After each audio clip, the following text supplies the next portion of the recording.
విచారణలో భాగంగా ఎక్కడైనా ఇన్సిడెంట్ జరిగింది అనుకునేటప్పుడు పోలీస్ వారు విచారణ చేసేటప్పుడు విచారణలో భాగంగా చుట్టుపక్కల ఏదైనా సీసీ కెమెరాస్ ఉంటే ఆ ఫుటేజెస్ కంపల్సరీగా డిపార్ట్మెంట్ వాళ్ళకి ఇచ్చి ఆ ఎంక్వైరీకి సహకరించాలి అధ్యక్ష.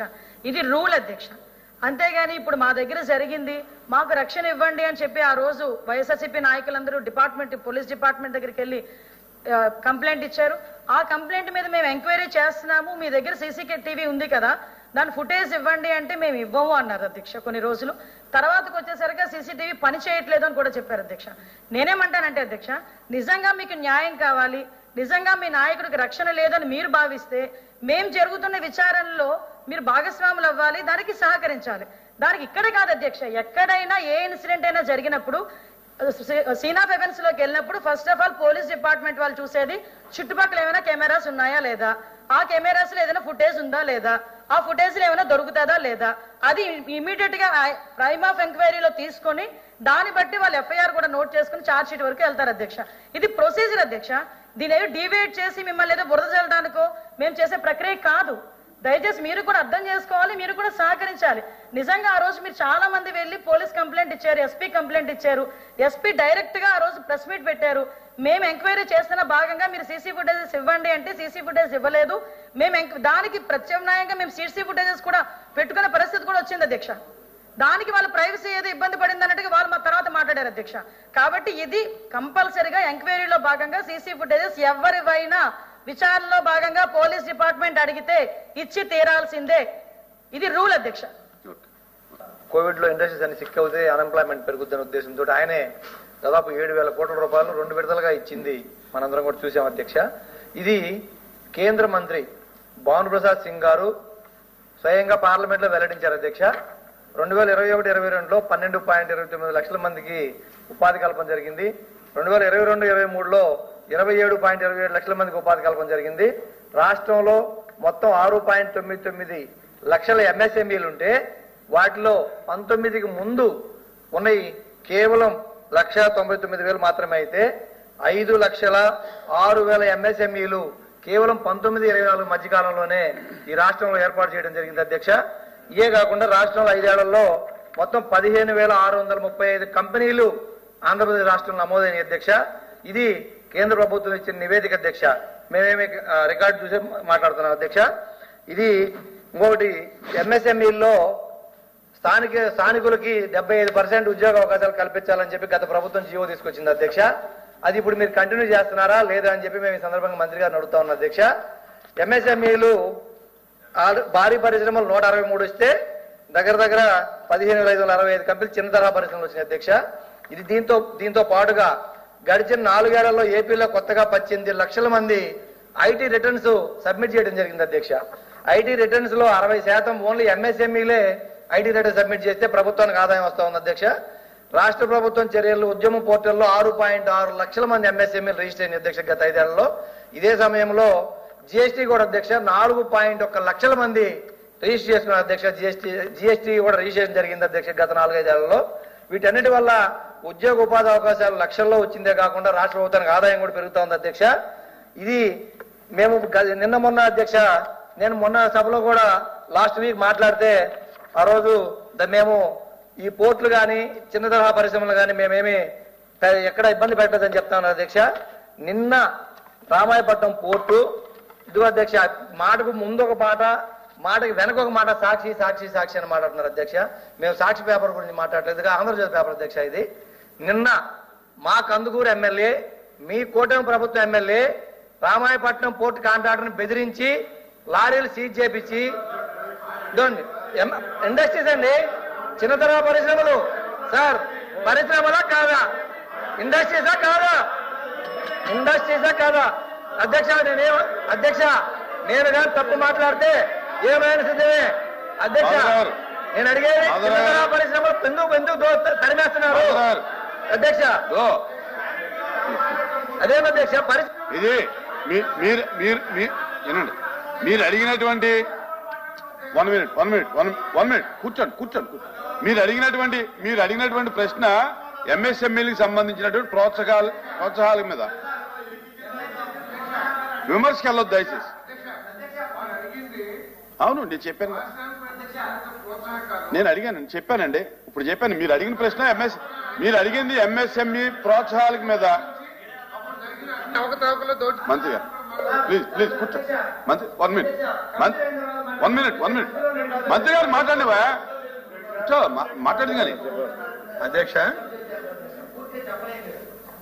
పూర్తిగా మళ్ళీ చెప్పొచ్చు అధ్యక్ష, వాస్తవం ఉంటే చెప్పొచ్చు. అధ్యక్ష ఈరోజు ప్రశ్న మీరు సమాధానం చెప్పడం మళ్ళీ సప్లిమెంటరీస్ రావడం జరుగుతుంది. ఇప్పటికే చాలా ఆలస్యమే. అయితే ప్రశ్న మనం చూస్తే అధ్యక్ష తమరు కూడా చెప్పారు, ఎంఎస్ఎంఈలకు ప్రోత్సాహకాలు. పోర్టు గొడవ ఏంది అధ్యక్ష? ఇక్కడ ఎంఎస్ఎంఈల గురించి మాట్లాడితే చెప్పడానికి మా మంత్రి గారు సిద్ధంగా ఉన్నారు. పోర్టు మంత్రికి లేరు అధ్యక్ష. మీరు ఏదో మాట్లాడి పత్రికల్లో వచ్చిందంతా వాస్తవాలని మీరు ఇక్కడ మాట్లాడతానంటే ఇప్పుడు దానికి సంబంధించిన మంత్రి రావాలి కదా అధ్యక్ష చెప్పడానికి. దయచేసి నేను గౌరవ సభ్యులు మాధవరావు గారు వారు మా జిల్లాకు సంబంధించిన ఎమ్మెల్సీ సార్. ఇప్పుడు గతంలో ప్రకాశం జిల్లాలో ఉన్న ఇప్పుడు నెల్లూరు జిల్లా ఎమ్మెల్సీ సార్. వారికి అన్ని క్షుణ్ణంగా తెలుసు. నెల్లూరు జిల్లాలో చాలా ఎక్కువ అభివృద్ధి ఇవాళ పారిశ్రామికంగా జరుగుతూ ఉంది. పోర్ట్లు వస్తున్నాయి, అనేక ఇండస్ట్రీస్ వస్తున్నాయి, ఎయిర్పోర్ట్స్ వస్తున్నాయి. ఇవన్నీ ఒకవైపు జరుగుతూ ఉంటే ఇలాంటి వ్యాఖ్యలు చేసి అభివృద్ధి నిరోధకగా మనం ఆడ అడ్డుపడే ప్రయత్నం చేయడం వారికి మంచిది కాదు. వారు కందుకూరు ప్రాంతం వారు ఎమ్మెల్యే అక్కడ ఏదైనా జరిగిందని మీడియాలో వస్తే మీరు దయచేసి మీడియాలో సమాధానం చెప్పండి. అంతేగాని ఇది ఒక అలవాటు అయిపోయింది అధ్యక్ష వాళ్ళకి. మేము ఇంట్లో ప్రెస్ మీట్ పెడతాం, మీరు శాసనసభలో సమావేశం చెప్పండి అన్నారు ఒకరు. వాళ్ళ నాయకుడే అధ్యక్ష. ఇప్పుడు మమ్మల్ని కూడా పేపర్లో వస్తే ఈయన ఇక్కడ అడిగితే మేము చెప్పాలంట. కాబట్టి మనం క్వశ్చన్ కి ఆన్సర్ కి రెస్పాన్స్ అయితే మనం బాగానే ఉంటుంది. ఇప్పుడు మమ్మల్ని చెప్పన్నారు దేవాదాయ శాఖ, చెప్పాం, అడిగారు, చెప్పాం. అంతవరకు సమాధానం ఉంటే సరే గాని మనం దీన్ని డిబేట్ చేస్తామంటే ఎట్లా అధ్యక్ష? ప్లీజ్ మీరు దయచేసి మీరు అడిగినట్టు మధ్యలో నేను చెప్పాలని పూర్తిగా చెప్పలేకుండా బ్రేక్ చేస్తున్నారు అధ్యక్ష. చెప్పి పూర్తయిన తర్వాత మీరు సమాధానం చెప్పడం నాకు అభ్యంతరం లేదు అధ్యక్ష. మేము ఎందుకంటే పోర్టు మాకు 75 సంవత్సరాల కళ మా నియోజకవర్గం కాబట్టి మేము మాట్లాడుతున్నాం ప్రతిసారి కూడా. ఏమధ్యక్ష ఎట్లా కాదు నేను ఎందుకు పోర్టు విషయం తీసుకొచ్చానంటే, అరే పోర్టు విషయం ఎందుకు వచ్చిందంటే ఎంఎస్ఎంఈ క్వశ్చన్ గురించి మాట్లాడండి అధ్యక్ష. నేను అడుగుతుంది ఎంఎస్ఎంఈ ఇండస్ట్రీలు రావాలంటే ఎలా వస్తాయి అధ్యక్ష? దానికి మౌలిక వస్తువులు కావాలి, పోర్టు కావాలి, ఎయిర్పోర్ట్ కావాలి, అన్ని కావాలి అధ్యక్ష. అవన్నీ వెళ్ళిపోతున్నాయి ఇప్పుడు. దీని వల్ల అడుగుతున్నా నేను. మేము పోర్టు గురించి మాట్లాడట్లేదు. పోర్టు ఆగిపోతే మా ఏరియాలో ఒక్క ఇండస్ట్రీ కూడా రాదు. నేను గట్టిగా చెప్తాను అధ్యక్ష. ఈ రోజు ఇండోసోల్ వచ్చిందంటే కేవలం పోర్టు వచ్చింది కాబట్టి ఇండోసోల్ వచ్చింది. రేపు మీ పెట్రోకెమికల్ గాడి ఎలా వస్తుంది? పోర్టు లేకుండా ఎన్ని వస్తాయా? మీరు దయచేసి మేము అడిగే క్వశ్చన్ పూర్తిగా అర్థం చేసుకున్న తర్వాత మీరు ఇంటరప్ట్ చేయండి, లేకపోతే సమాధానం చెప్పండి. కానీ ప్రతిదానికంటే మాకు పోర్టుకి అన్ని ముడిపడి ఉన్నాయి అధ్యక్ష. మా ప్రాంతం కరువు ప్రాంతం. 30,000 మంది అధ్యక్ష, 30,000 మంది ఉపాధి లేక హైదరాబాద్, బెంగళూరు, చెన్నై పై మా వాళ్ళు ఉన్నారు అధ్యక్ష. 30,000 మంది ఊరలు పెట్టిపోయారు అధ్యక్ష మా నియోజకవర్గం నుంచి. అయితే స్మాల్ స్కేల్ ఇండస్ట్రీస్ వస్తాయని మేము పోర్టులు తీసుకొచ్చాం. మా దగ్గర ఇంకా ఎంఎస్ఎంఈలకి అధ్యక్ష 12,000 ఎకరాలు భూమి మా నియోజకవర్గంలో, మా పక్క కనిగిరి నియోజకవర్గం ఉంది అధ్యక్ష. అది రాజశేఖర రెడ్డి గారు అధ్యక్ష, రాజశేఖర రెడ్డి గారు మంత్రి గారు మాట్లాడినప్పుడు మీరు కాదు కూర్చోండి అధ్యక్ష. మంత్రి గారికి అవకాశం ఇస్తాం, మీరు కూర్చోండి అధ్యక్ష. మంత్రి గారు సార్ 1 మినిట్ చెప్పండి అధ్యక్ష. రామాయపట్నం పోర్టు ఆయన కళ నా కళ కాదు అధ్యక్ష. ఇది భారతదేశ సమగ్ర భౌగోళిక స్వరూపంలోనే అనేక పోర్ట్లు బ్రిటిష్ సామ్రాజ్యవాదులు వదిలి వెళ్ళిపోయేటప్పుడు మనకిచ్చిపోయిన సంపద అధ్యక్ష.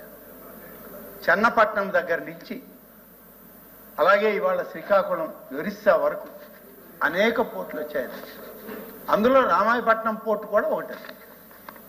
మీరు ఎందుకు చేయలేకపోయారు అధ్యక్ష? 5 సంవత్సరాలు ఏం చేశారు అధ్యక్ష? రామాయపట్నం పోర్టు గురించి నేను చెప్పాలి అధ్యక్ష. అధ్యక్ష నేను చెప్తాను అధ్యక్ష. నా జిల్లా అది. దయచేసి మీరు వింటే రామాయపట్నం మీరేం చేశామో మేమేం చేస్తున్నామో చెప్పండి సార్. రామాయపట్నం పోర్టు విషయంలో ఆనాడు ఒక నిర్ణయం తీసుకుని రామాయపట్నం పోర్ట్ అనేటువంటిది ఒక కంపెనీ వాళ్ళకి ఇచ్చి పనులు మొదలు పెట్టమంటే గత ప్రభుత్వం వచ్చి విజయసాయిరెడ్డి గారికి సంబంధించిన బంధువర్గానికి ఈ యొక్క పోర్టులు కట్టబెట్టే ప్రయత్నం చేశారు అధ్యక్ష. బలవంతంగా చేస్తే మళ్ళీ ప్రభుత్వం వచ్చాక మార్పు జరిగి మళ్ళీ ఇవాళ ఒరిజినల్ కాంట్రాక్టర్లు ఎవరో తీసుకొచ్చి పనులు మొదలు పెట్టించాం అధ్యక్ష. పనులు జరుగుతున్నాయి. నేను మన ఇన్ఫ్రాస్ట్రక్చర్ మంత్రి గారు మేమందరం వెళ్ళాం. ఆ రోజు గౌరవ సభ్యులు రాలా, మేమందరం అధికారులు అందరం కలిసి వెళ్ళాం. ఇవాళ బీపీసీఎల్ ప్రాజెక్ట్ 70-80 వేల కోట్ల రూపాయల కేంద్ర ప్రభుత్వం ఇచ్చిన ప్రాజెక్ట్ ఎవరు తెచ్చారు అధ్యక్ష? ఈనాటి ముఖ్యమంత్రి చంద్రబాబు నాయుడు గారు కాదా? ప్రధానమంత్రి గారు అయినటువంటి నరేంద్ర మోడీ గారు కాదా అధ్యక్ష? ఇండోసాల్ ప్రాజెక్ట్ అధ్యక్ష, ఇండోసాల్ ప్రాజెక్ట్ అధ్యక్ష ఎవరు తెచ్చారు అధ్యక్ష? ఇండోసాల్ ప్రాజెక్ట్ కూడా ఇవాళ మేము వచ్చిన తర్వాత వచ్చింది అధ్యక్ష. దాదాపు 50-60 వేల కోట్ల రూపాయలు ఇండోసాల్ ప్రాజెక్ట్. మరి సభ్యులు, గౌరవ సభ్యులు వారు ఏదో తెచ్చాం, మేమేదో ఆపేశాం, మేమేదో దాంట్లో సంపాదించుకుంటాం. ఏం సంపాదించారు? సంపాదించుకునే ప్రయత్నం మీరు చేసి మీరు విఫలమై రామాయపట్నం పోర్టు మూలబడిపోతే ఇవాళ మేము ద్వారాలు తెరిచి మళ్ళీ రామాయపట్నం పోర్టును కొనసాగిస్తున్నాం అధ్యక్ష. ఇన్ని ప్రాజెక్టులు వచ్చినాయి అధ్యక్ష. గతంలో చంద్రబాబు నాయుడు గారు దగదర్తి ఎయిర్పోర్ట్ శంకుస్థాపన చేస్తే మేమిద్దరం వెళ్ళి ఆ ఎయిర్పోర్ట్ శంకుస్థాపన శిలాఫలకం చూసి మళ్ళీ ఇవాళ కేంద్ర ప్రభుత్వంలో ఉన్న మన సివిల్ ఏవియేషన్ మినిస్టర్ అయిన రామ్మోహన్ నాయుడు గారిని అడిగి మళ్ళీ దగదర్తి ఎయిర్పోర్ట్ కి మళ్ళీ ఆ ఫైల్ మళ్ళీ పైకి తీసుకొచ్చాం అధ్యక్ష. ఇవాళ మేము ఇన్ని రకాలుగా చేస్తూ ఉంటే వారు ఏం మాట్లాడతారు అధ్యక్ష?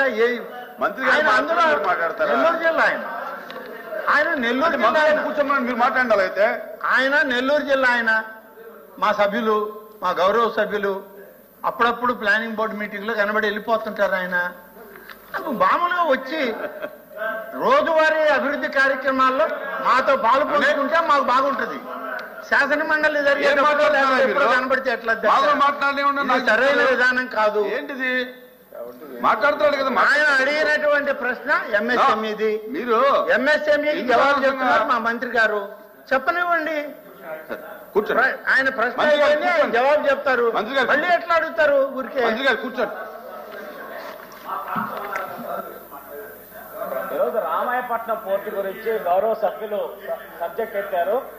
ఎంఎస్ఎంఈ రావు, లేకపోతే పోర్టులు వెళ్ళిపోతే ఉద్యోగ అవకాశాలు పోతాయి సార్. నేను ఆ ప్రాంతం నుంచి వచ్చిన వాళ్ళే. గత ప్రభుత్వంలో 2019లో 23,000 కోట్లు highest foreign direct investment Asian pulp and paper mills అనేది చంద్రబాబు నాయుడు గారు శంకుస్థాపన చేశారు. 1,00,000 ఎకరాల్లో రైతులకి సుబాబులు సాగు చేసే దాంతో పాటు వెనక్కి కొని బైబ్యాక్ కొనే విధంగా రైతులకు ఉపాధి కల్పించే ఆ పరిశ్రమని వీళ్ళు వాటాలు అడిగి, ఈ ప్రభుత్వం 2019లో వచ్చిన తర్వాత వాటాలు అడిగి ఆ పరిశ్రమ ఇండోనేషియా మళ్ళీ వెనక్కి వెళ్ళిపోయింది. ఆల్రెడీ మహారాష్ట్రలో పంపి రైతులకు ఉపాధి కూడా కల్పించారు. అది ఆ రోజు ఏమైందో చెప్పి కూడా తెలుసుకోవాలని సబ్జెక్ట్ లోకి రండి అధ్యక్ష. నేను